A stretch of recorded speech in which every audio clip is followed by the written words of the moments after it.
And it's something that if NSFAS is to be responsive to the needs of students, NSFAS has got to think about addressing that issue. So before I go to the details of some of these issues, what therefore needs to be done? I think it's important that we point to where the direction ought to be very early on in this briefing. We need to organize ourselves as an organization and realign ourselves in order to be able to deliver on the mandate. We need to ask ourselves the question, is the resource allocation internally? First, is the resource allocation afforded to NSFAS adequate? And if it's adequate, is it allocated efficiently internally? Are the processes at NSFAS ready to deal with the issues? And then what do we need to do in order to resolve that? I talked about the ICT architecture that is not fit for purpose, and therefore the next important issue, other than making sure that the organization is able to respond, the culture in the organization is a culture that is helpful, is a culture that seeks to do that which makes our country achieve its objectives of transformation. The issue of systems becomes the next very important issue. So we need to re-engineer our systems in a way that enables them to talk to the systems of institutions and other stakeholders. Like the learning life of a student. One of the most important issues is to make sure that our systems are modernized, our systems are secure, and our systems are reliable, both for the bursary mandate as well as the loan mandate. The issue of accessibility of NSFAS. Most stakeholders, as we have experienced in the last 3 months or so, respond well when they've got somebody to talk to. They respond well when you make available people to address the issues they face. Now, in his introduction, Ishmael did not mention that tomorrow we're commencing a roadshow. And it is to make sure that we are available at the front lines to deal with these issues, and I'll come back to that issue. But therefore, we need a project that looks into how do we make NSFAS more accessible and more responsive. Do we make us available in major areas where most of our stakeholders are, i.e. Cape Town, Gauteng, maybe KZN, Eastern Cape, and then what form does that take, and how do we respond to such in other areas other than the ones that I've mentioned?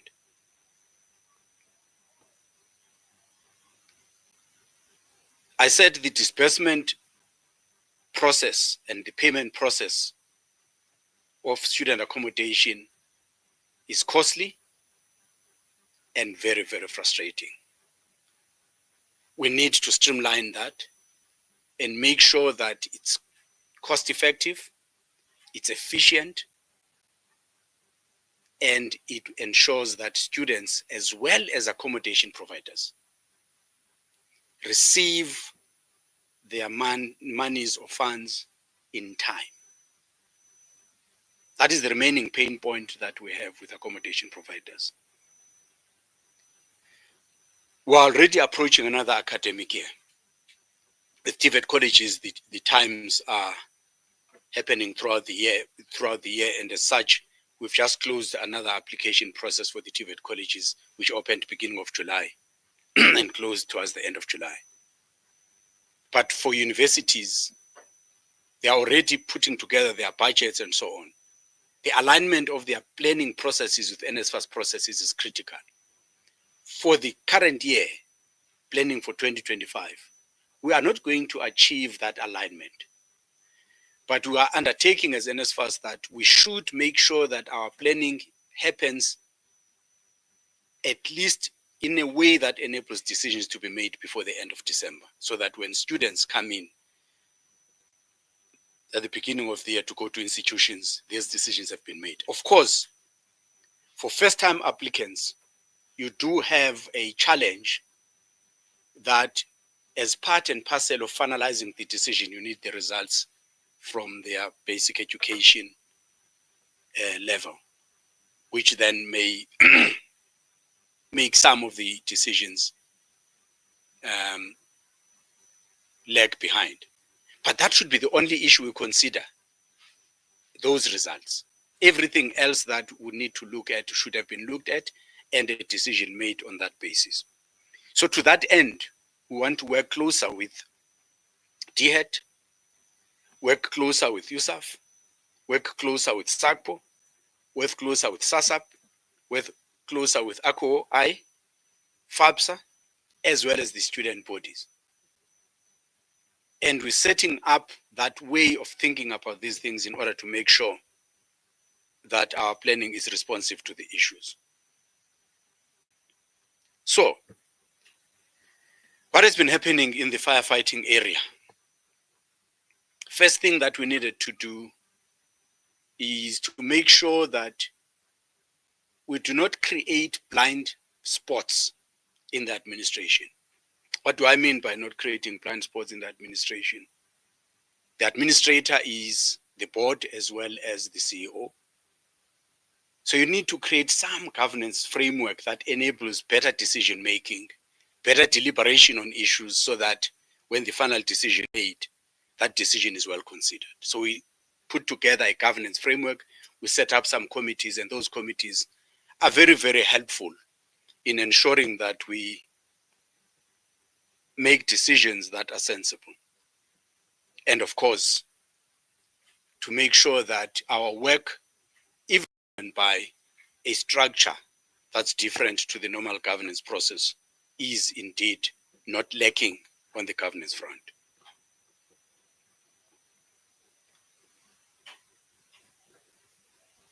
When we realize the issues at TVET colleges, the issues that I spoke about, students not receiving their allowances. In some instances, students, especially in TVET colleges, because in the TVET colleges, sometimes the accommodation money is paid directly to students. So with the mechanism that we had, it was costly, it was creating all manner of problems in the system. There's a litany of complaints from students. We had to respond to that, and therefore we decided to use the direct payment mechanism using our banker. I need not emphasize this. While a transaction was costing us at least 22 rands per each transfer to a student, costing NSFAS 12 rands, costing student 10 rands, we now make that transfer at less than 1 rand.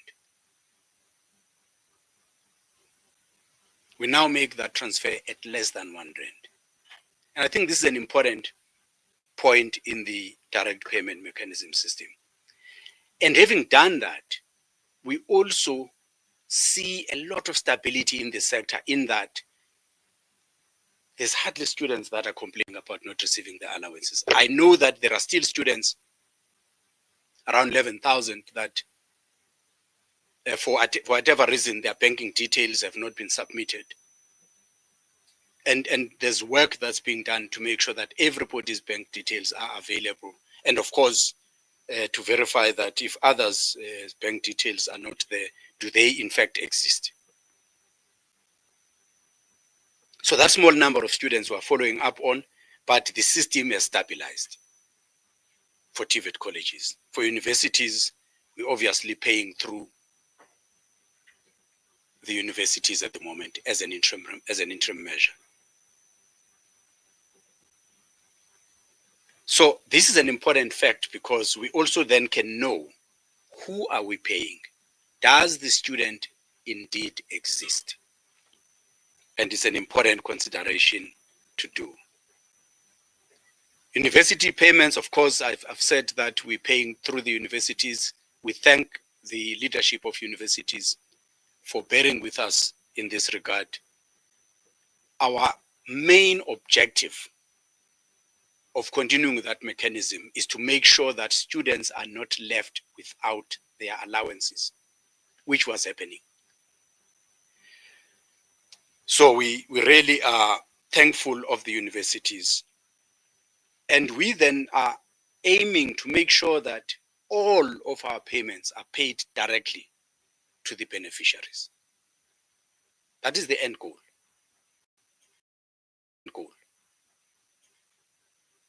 Our mission towards that end goal has been temporarily stopped by the interdict that we lost on the 12th of July.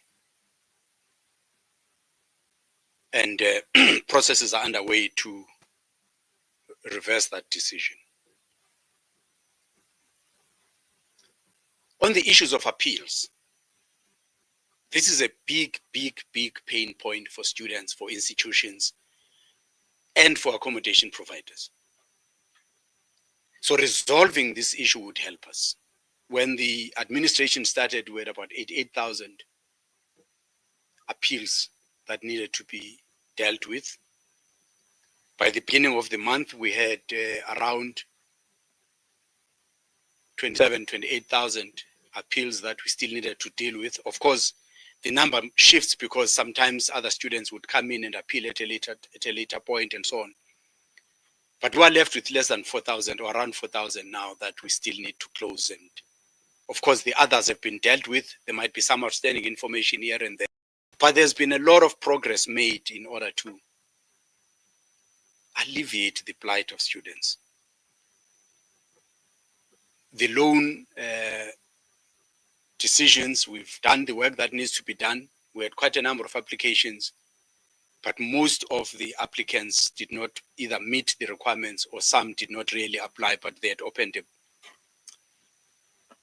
a profile in our system, and then it appears as if there's application when in fact there was no application, and the decisions have been made and will be communicated to the students in due course.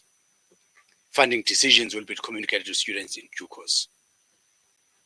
Appeals will be communicated to students in due course before the end of this month. So what must be appreciated in relation to this aspect, the applications, the appeals process, is just the sheer volume of the numbers that have to be processed, and put that alongside the systems that are not reliable. So there's quite a bit of work that requires attention there. Accommodation providers. It's been very painful. Some accommodation providers, when they are paid late, as it is the case, sometimes their own debit orders would bounce. And the mission here is to make sure that we don't only catch up. We've done the catch up for the long outstanding payments. We've created a platform to engage accommodation providers. We've sent teams out to the field to be able to deal with the queries on the front line. We are starting the roadshow tomorrow. We've set up a task team that's going to look into the accommodation issues going forward. Over and above that, we're starting a roadshow tomorrow, starting in KZN. And we invite all of the stakeholders in that area to come to the areas where we're going to have these engagements. There will be a team that is available to respond to the queries that are still outstanding. This is to make sure that when we finish the roadshow, all of the queries that we had have been dealt with. So not only have we caught up with the accommodation payments, we also are creating a mechanism to make sure it's resolved forever. We need to close the issue of the financial statements. And there's a capacity issue that I'll talk to at a later stage. So the 2022-2023 financial statements are being finalized. The audit of those is being finalized by the auditors. the 2023-24 financial statements, of which all other entities in the country have just finalized their audits end of July, and we're only going to be submitting as NSFAS. But our aim is to make sure that come end of December this year, all of the outstanding information has been dealt with, and we're only left with dealing with the current issues. So there's issues that the Auditor General would have raised. We have set up regular meetings with the Auditor General to deal with these issues. And we've put in place a plan to make sure that all of the financial statements and annual reports are produced and submitted to Parliament. It's not desirable that these things are coming at this late stage.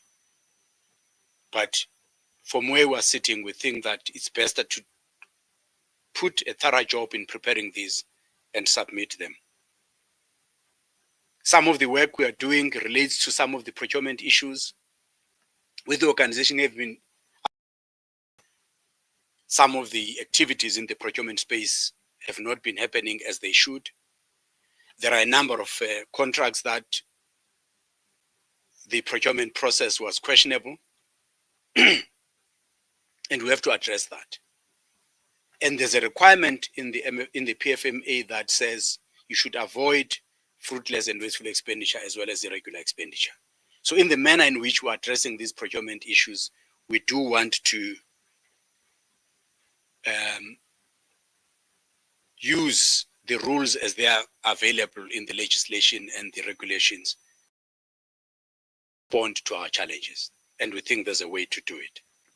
We also are in conversation with National Treasury with a view for some support from the Treasury, even including temporary secondment of 1 or 2 officials for a short period of time to set up processes. To enhance our transparency, we are setting up registers where we can register fruitless and wasteful expenditure, register irregular expenditure, and a register of our contracts. This is meant to make sure that we keep track of all of those things.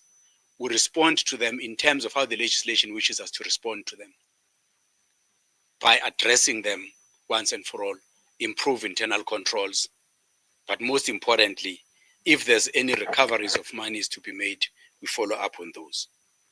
So such registers will enhance our transparency and our accountability to Parliament. To the extent that those registers are dealing with contract management, we'll also have a better sight of our obligations and our rights in relation to our relationship with the various stakeholders, be it suppliers or otherwise.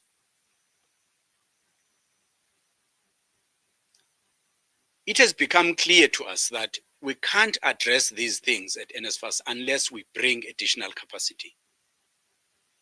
When you have got such backlog as we have had, you're not going to be able to address that backlog unless you deal with additional capacity. And to that end, we've brought in the services of KPMG and BDO to assist us on 3 key areas: the closeout report, the annual financial statements, as well as the student accommodation issues. The intention is to be able to deal with the backlog, but at the same time to design processes and systems for the future so that the problems we've experienced do not recur. On the closeout report, there's a lot of things to say. I think the most important one is that we've got 76 institutions. And when the administration started, we only had 1 institution that we were close to finalizing our recons with them. We've added 39 other institutions where there are draft agreements between us and the institutions to close that. So on the issue of the closeout report, we've made quite a significant progress, more than 52%. Yes, we would want to be at 100%, but I think that is a remarkable improvement from where we're coming from. We do understand and appreciate the agony that this issue of the closeout report leaves with our students, some of whom their academic progress was interrupted. It is for that reason why we've moved so fast to make sure that we get closer to the finality of this. This ties in with the financial statements in some ways, but the progress made thus far, I think, helps. Linked with this is the issue of recovering funds that may be owed to us by the institutions, and of course paying over what we may be owing as NSFAS. Thus far, we've collected a net of 486 million through the efforts of NSFAS, as well as an additional 476 million through the efforts of this Special Investigation Unit. Of course, there's other work that the SIU has done in this regard. Then I just want to come back to this of student accommodation a little bit. We understand the direct payment issues and we've dealt with them already in the past. But similar challenges seem to be applicable in the student accommodation space. In the late 2021, NSFAS sought to get bids that would allow accommodation providers to access automated process of applying for their respective residencies by students. A portal in which the information about which residence, how many beds and so on would be available. And those accommodations needed to be of a certain quality. The Department of Higher Education and Training issued the minimum norms and standards, I think in 2017, 2018, to make sure that those accommodations are up to scratch. So two things were done. One was a tender process to get the system, the online system, and another tender process to make sure that there's a grading of the accommodations. Both processes seem to have created serious challenges. On the solution to manage the availability of accommodation and students applying, there's a portal and there's 4 service providers. On the side of accreditation and grading, there's 39 service providers. Our experience on the ground shows us that there's a number of challenges. Consistency on the grading or lack thereof is a problem. Accommodations that are not suitable for students in that they are closer to ship-ins and therefore students cannot concentrate on their studies. All of these are the problems that we now have identified and we have to resolve them going forward. On top of that, because you've created a mechanism that also handles cash in between, when an accommodation provider has not been paid for whatever reason, NSFAS must still answer, irrespective of what the issues are between the accommodation provider and the solution provider. So these things create a number of challenges for us that we must respond to and respond very, very firmly. So because of all of these things, we're saying we need to review those processes. We need to make sure that everything that is done in that regard adds value to government. There is no wastage or leakages of resources that is taking place in that space. And of course, to the extent that those things are found out, we'll review those processes and see if it's necessary to have a new and a different process. So I think we've come a long way. There's still a long way to go in resolving these issues, especially paying on time for accommodation providers. I can't emphasize that enough. We're still failing in that regard. We need to make sure that all of these changes that have been taking place, in which NSFAS has been central, the National Commission in Higher Education of 1996, the white paper on the program of transformation, the measures that have been taking place, the migration of TVET colleges. These are all milestones that have been taking place in the sector. in which NSFAS played a critical role. There's an excess of 7 million students that NSFAS has assisted. There are families that would not be where they are today had it not been because of NSFAS. There are millions of other families that still require NSFAS to assist them. It is for that reason that all of the work we are doing and everything we should be focusing on should seek to make sure that NSFAS works and works well. Any disruption that derails NSFAS from this mission must be treated as an attempt to subvert the mission of the country.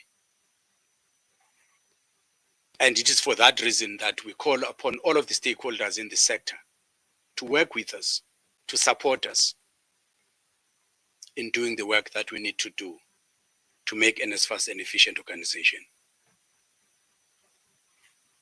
All that we have achieved, we are grateful to the ministry, the ministers and the deputy ministers. We are grateful to the Director General and the Deputy Director General that are responsible. We are grateful to USAF. We are grateful to SACPO, to SAUS, to SATFETA, SASAP, FAPSA, ACOI, all of those stakeholders. When we approach them for assistance, when we approach them for engagement, even though they were aggrieved in many respects, they've all responded positively to support the work that we've been doing. And we thank them for that. I thank you.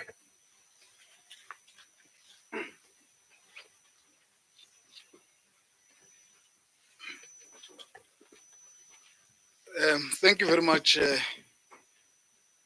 Mr. Freeman Nomvalo, the NSFAS administrator, for this statement. Just to remind members of the media and the public that this is an account of the administration that was established 4 months ago. From the 12th of April, today is the 6th of August. And the statement touches on various issues relating to the work that the administration has done and progress, including the work that will still be done going forward. So now, and give you as members of the public here and those of you who are joining us online an opportunity to ask clarity-seeking questions on the statement, but also to indicate that the statement that was read by the administrator is now made available in all our social media platforms. So you can go on Facebook, Twitter, you'll get that statement, including our website. GSIS as well is going to make it available for easy access. Let me now take this moment to recognize any questions from the floor. Then I will also recognize questions that Batabile will be giving us online. By show of hand, please introduce yourself and the media organization that you are representing. Thank you very much. You are noted. Okay. You can proceed, ma'am. Thank you. It's a supporter from Kaya News. I'd just like to ask, we have a developing story of the briefing by the ANC happening in Boxburg and at this hour, and one of the comments made by Basic Education Deputy Minister Nobile Gavani is that the term of reference to reduce the term of office of the NSFAS administration has been imposed. I'm not too clear yet on the detail, but just it's about the reduction of the term of the administrator. Just your sentiments around that comment coming out of the Boxburg briefing by the ANC. And administrator, just in terms of some of the things you've outlined, in terms of student leader confidence in now that what you've implemented will yield positive results. I know it's hard to measure that at this point, but are you seeing any kind of feedback from student leaders, perhaps in some institutions, that they look forward to some of the plans we have in order to reform NSFAS. Okay, just a correction, Katlego. Nobu Shinkaban is the Minister of Higher Education and Training, not the Deputy Minister. Okay. And not the basic education part, for higher education. So it's our minister responsible for this sector. Thank you very much. Any further questions from the floor? Online, Bata?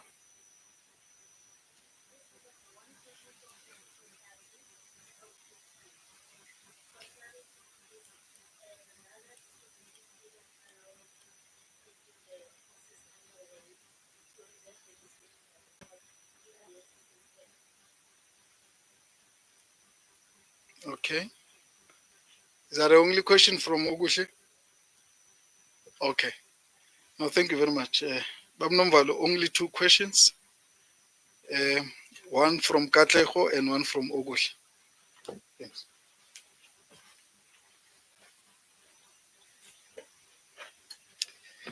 Thank you, Katlego, for those questions. On the first question, we, as administrators, we serve on the behest of the minister concerned. So to the extent that there's work to do, that we have to do, our focus has got to be doing that work. And when the ministers determine that a different course of direction needs to be taken, ours is to respect that view. I don't think I can say more than that. We serve at the behest of the ministers, and when the ministers determine, they are ultimately responsible for what happens in the sector. Are we seeing any positive feedback? For one, we haven't seen burning of tires. We touch wood, we don't want to go back there for any other reason. But we haven't seen those types of actions happening. We haven't seen students demonstrating as a result of allowances. So those are some of the tangible things that we can talk about. We also have engaged with students on a regular basis when they were finalizing their elections recently. One participated in one of their discussions, especially it was Satfetsa. And I got the impression that, and some students said it directly, I got the impression that what has been implemented has yielded positive results. So if you then pull the two questions together, I have no doubt that any person that is responsible for the sector would like to see that kind of normality taking place. And therefore, whatever dispensation comes after the administration, it would have to be an administration that seeks to build on those successes. The question, Ogutle, about Izaga, no, Izaga is not distributing at the moment. Yes, there is a court case that we lost, and we don't want to talk much about that, but we are appealing that court case. And of course, the outcome of the appeal will determine what happens next. But at the moment, we have not given those instructions. Thank you.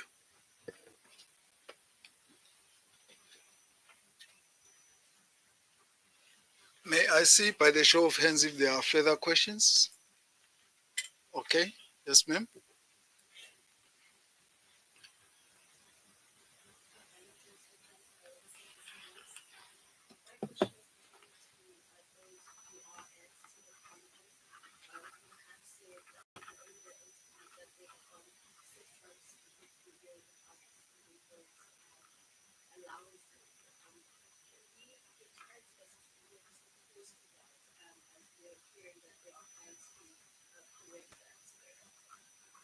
Thank you very much, Mbali.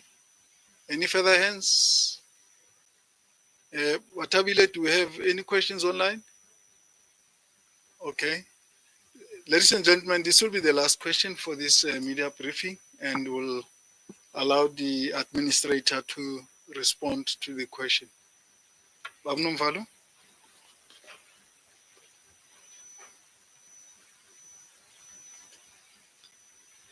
Thank you very much, Valentle. The causes for the delays were in large part because of the system that we had put in place. But there are some pieces of that problem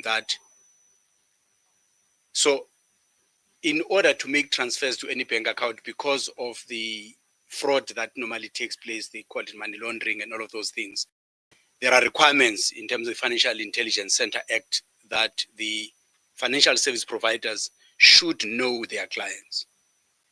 So that process, in some instances, was responsible for some of the delays. But the big bulk of the problems that we experienced was the instability of the systems that the partners were using, because students would see that there's an allowance that came through today, and then the next moment they go and check in their system, they find that the money is gone. There would be withdrawals that they don't know about.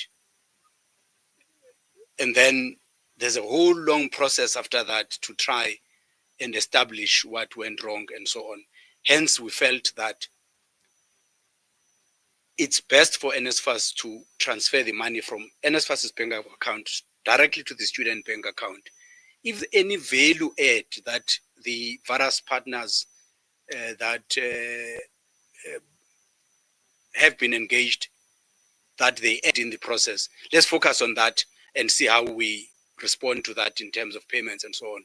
But the money should leave NSFAS bank account straight to the student bank account, and that is working and is working well. Thank you.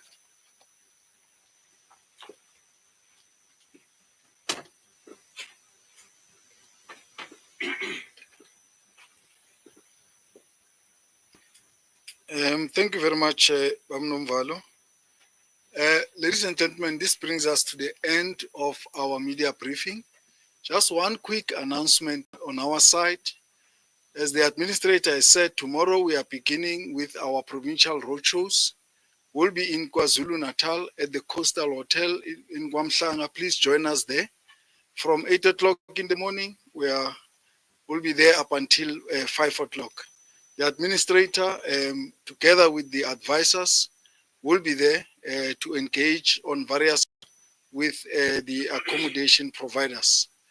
We'll see each other tomorrow in KwaZulu-Natal. Lastly, late lunch is served at the GCIS foyer. Please join us. Thank you very much.